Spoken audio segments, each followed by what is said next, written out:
2012 সালের 16 December life of পাই সিনেমাটি দেখে বন্ধুকে নিয়ে বাড়ি ফিরছিলেন ডাক্তারি পড়ুয়া জ্যোতি সিং পান্ডে। তারা যে বাসটিতে উঠেছিলেন সেটির গন্তব্য ছিল ধরকা নামের একটি স্থান।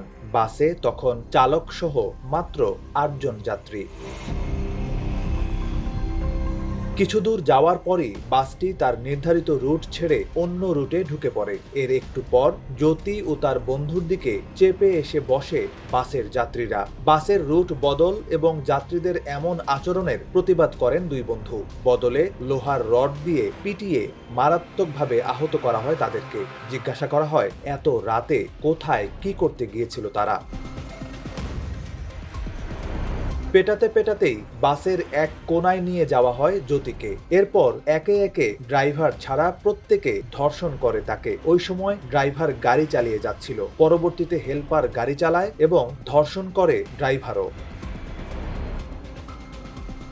সব মিলিয়ে 7 জনে ধর্ষণ করার পর শারীরিক নিপীড়ন চালিয়ে নগ্ন অবস্থায় চলন্ত বাস থেকে ছুঁড়ে ফেলে দেওয়া হয় জ্যোতি ও তার বন্ধুকে। আনুমানিক রাত 11টার সময় জ্যোতি ও তার বন্ধুকে রাস্তা থেকে অর্ধ উলঙ্গ এবং আহত অবস্থায় উদ্ধার করে দিল্লি পুলিশ।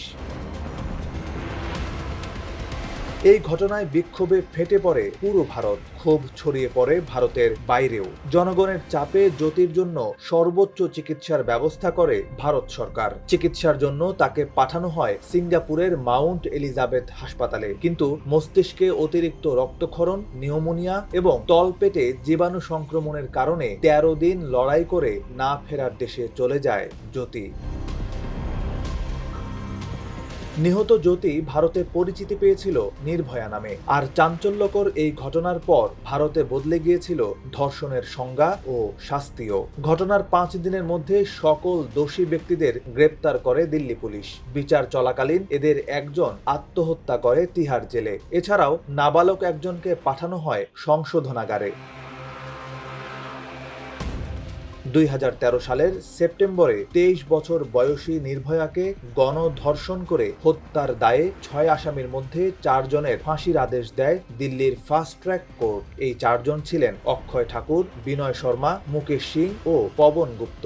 20 মার্চ 2020 কাক ডাকা ভোরে তিহার জেলে 4 জনকে ফাঁসির দড়িতে ঝুলিয়ে মৃত্যুদণ্ড কার্যকর করা হয়।